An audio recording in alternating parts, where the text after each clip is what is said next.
दोस्तों को फिर एक बार स्वागत है मेरे YouTube चैनल पे। और अब आज का एक और नया टॉपिक चर्चा करेंगे और इस चर्चा के विषय पे भारत के एक ऐसे शख्स के बारे में हम लोग चर्चा करेंगे जिनके बारे में आप लोग बहुत कम ही जानते होंगे। हाँ, अभी के डेट में वो भारत के राष्ट्रीय सुरक्षा सलाहकार बन चुके हैं। नेशनल सिक्योरिटी एडवाइजर के रूप में अभी भारत में काम कर रहे हैं। जी हाँ दोस्तों, मैं उसी इंसान के बारे में बोल रहा हूँ जिसको हम लोग भारत में सुपर स्पाई के नाम से भी जाने जाते हैं। जी हाँ दोस्तों, मैं उसी के बारे में बात कर रहा हूँ जिसको हम लोग अजीत डोभाल जी के बारे में बोलते हैं। तो चलिए वीडियो को लास्ट तक देखते रहिएगा। वीडियो में बहुत सारे अनसुनी बातें हैं अजीत डोभाल जी के बारे में। चलिए स्टार्ट करते हैं, तो बने रहिएगा। अच्छा लगा तो दोस्तों लोगों को शेयर जरूर कीजिएगा, एक लाइक कीजिएगा और अच्छा लगा तो सब्सक्राइब भी कीजिएगा। और ऐसे इंसान के बारे में हिडन नॉलेज यूट्यूब चैनल लेके आ रहा है जो एक आम व्यक्ति को, भारत के एक आम व्यक्ति को इस सब चीज के बारे में जानना जरूरी है। आज के डेट में अगर आप लोग भारत के भूत भविष्य और वर्तमान के कुछ ऐसे इंसान लोगों के बारे में नहीं जानोगे जो भारत के, चाहे वो अर्थनीति विभाग में हो, चाहे पॉलिटिक्स में हो, चाहे आपके डिफेंस लाइन में हो, हर एक चीज में जो इंसान हमारे भारत को अच्छा मतलब इमेज दे रहा है, उस सब चीज के सब आदमी लोगों के बारे में आप लोगों को जानना चाहिए। चलिए दोस्तों शुरू करते हैं आज के वीडियो अजीत डोभाल जी के बारे में। तो अजीत डोभाल जी के बारे में बात करने से पहले मैं आप लोगों को एक चीज बता रहा हूं। अजीत डोभाल का नाम अगर हम लोग सुनते हैं तो भारतीय खुफिया और सुरक्षा तंत्र के इतिहास में एक अनोखा स्थान रखता है। बहुत इम्पोर्टेंट स्थान है उनका। उनके जीवन और कार्यशैली में प्रेरणा से लेकर उन्हें न केवल भारत में बल्कि पूरे अंतर्राष्ट्रीय स्तर पर भी एक प्रभावशाली खुफिया अधिकारी के साथ साथ रणनीतिकार के रूप में भी जाना जाता है। उनका सफर एक साधारण खुफिया अधिकारी से लेकर आज के डेट में राष्ट्रीय सुरक्षा सलाहकार तक पहुंचने का है, जो अभी राष्ट्रीय सुरक्षा सलाहकार के रूप में पद में तैनात हैं।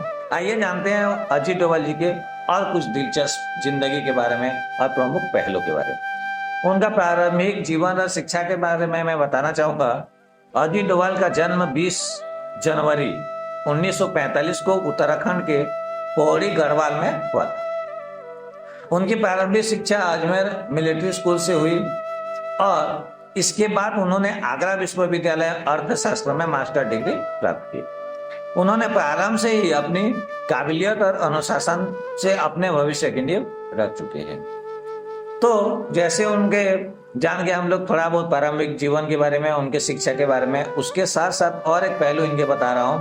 खुफिया एजेंस का उनका जो शानदार कैरियर रहा, मतलब अगर अजीत डोभाल को पहचाने का मुख्य रूप से उनके इंटेलिजेंस ब्यूरो में दिए गए 37 साल के लंबे और प्रभावशाली कैरियर के कारण होती है।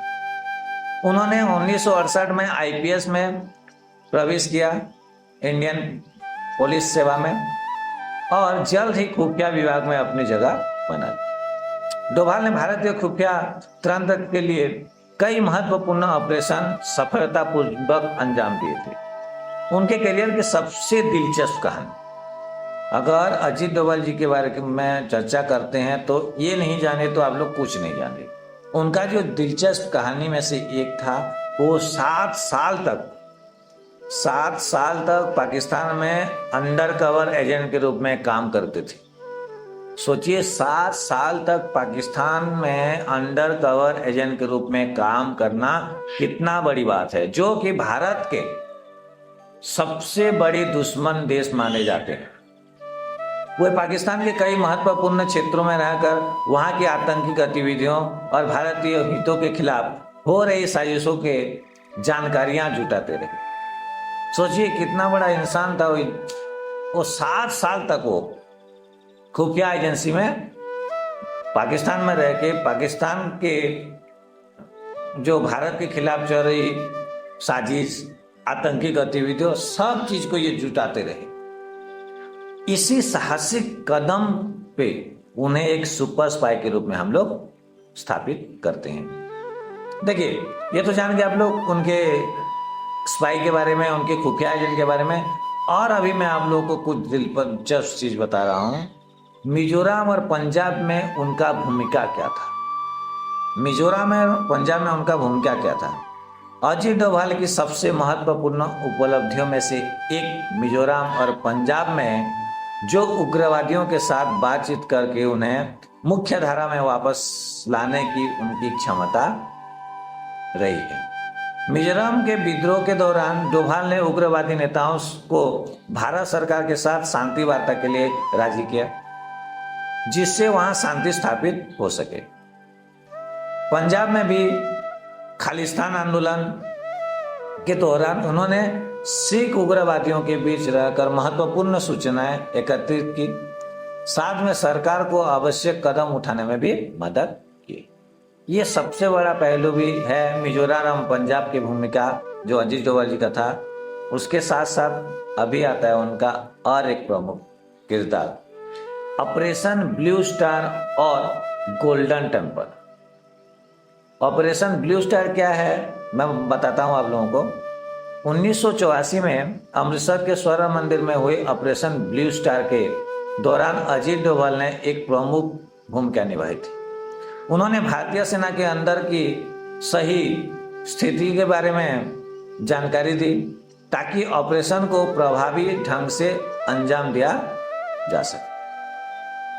उसके लिए उन्हें खुद को एक पाकिस्तानी जासूस के रूप में क्या कहना चाहिए उनको, पाकिस्तानी जासूस के रूप में वो इंसान वहां पर प्रस्तुत की, उग्रवादियों से महत्वपूर्ण सूचनाएं हासिल की। यह उनकी गहरी सोच और अद्भुत रणनीतिक कौशल का प्रमाण है।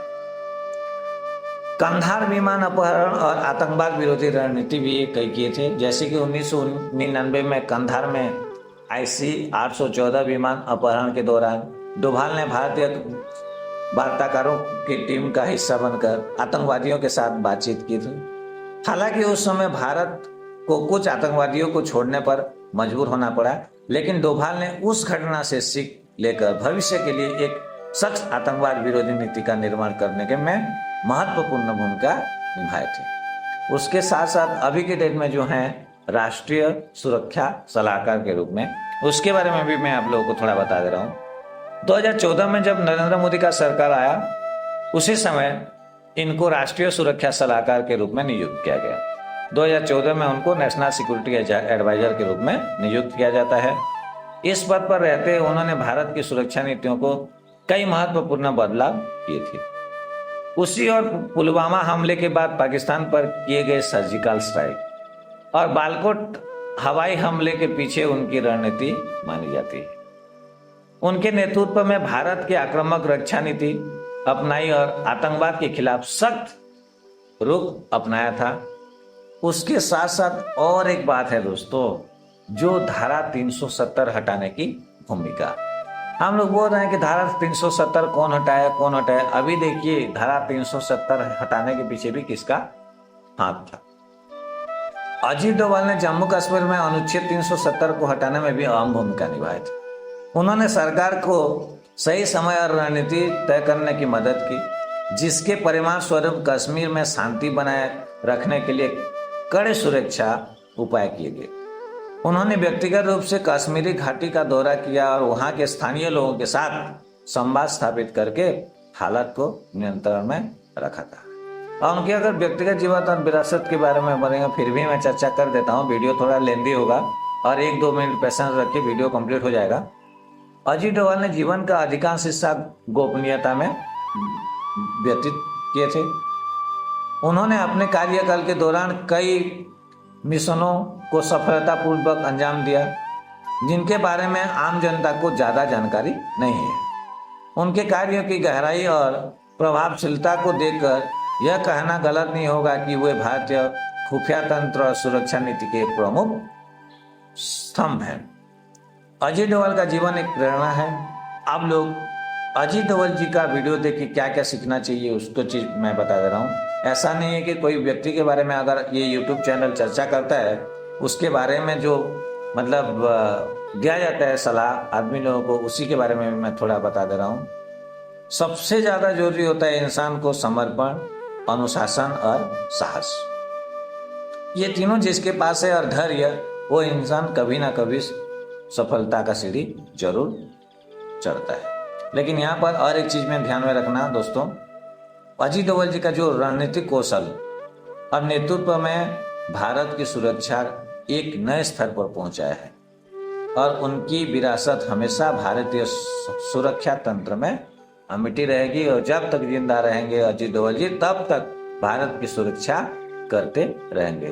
कैसे लगा दोस्तों, आप लोग वीडियो देख रहे हो, एक बार कम से कम कमेंट कर दीजिए वीडियो कैसा रहा। दोस्तों लोगों को शेयर कर दीजिए, चैनल को सब्सक्राइब कर दीजिए, ताकि ऐसे ऐसे वीडियो मैं हर दिन लेके आऊँगा।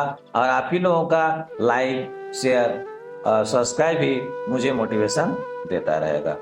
थैंक यू दोस्तों।